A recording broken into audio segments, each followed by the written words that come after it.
জন্মাষ্টমীর রাতেই কি খুলতে চলেছে আপনার লটারি ভাগ্য? জ্যোতিষশাস্ত্র অনুযায়ী এই জন্মাষ্টমীতে গ্রহের এক অদ্ভুত সংযোগ তৈরি হয়েছে, যা 3 রাশির ভাগ্য রাতারাতি বদলে দিতে পারে। আপনার রাশি কি এই তালিকায় আছে? দেখতে থাকুন। প্রথমত, বৃষ রাশি। যেহেতু চন্দ্র ও শুক্রের অবস্থান আপনার রাশিতেই ঘটেছে এবং এটি শ্রীকৃষ্ণের জন্মরাশি, তাই জন্মাষ্টমীর পর আপনার আটকে থাকা টাকা ফেরত পাওয়ার সম্ভাবনা প্রবল যোগ রয়েছে। যদি আপনাদের লটারি কাটার শখ থাকে, তবে এই সময় আপনার ভাগ্যের চাকা ঘুরে যেতে পারে। দ্বিতীয় ভাগ্যশালী রাশি হলো কন্যা রাশি। বুধের সিংহ রাশিতে অবস্থান এবং শুক্রের শুভ দৃষ্টির কারণে কন্যা রাশির জাতকদের প্রাপ্তির ক্ষেত্রে আপনার ছক অত্যন্ত শক্তিশালী।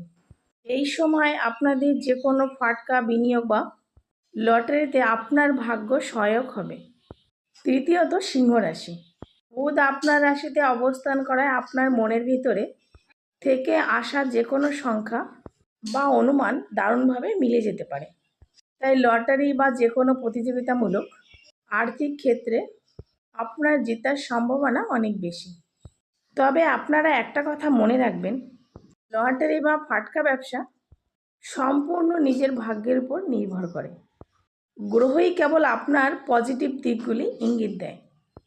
তাই লটারি কাটলে সীমিত আকারেই লটারি কাটা ভালো। আপনার রাশি কোনটি? কমেন্ট করতে ভুলবেন না।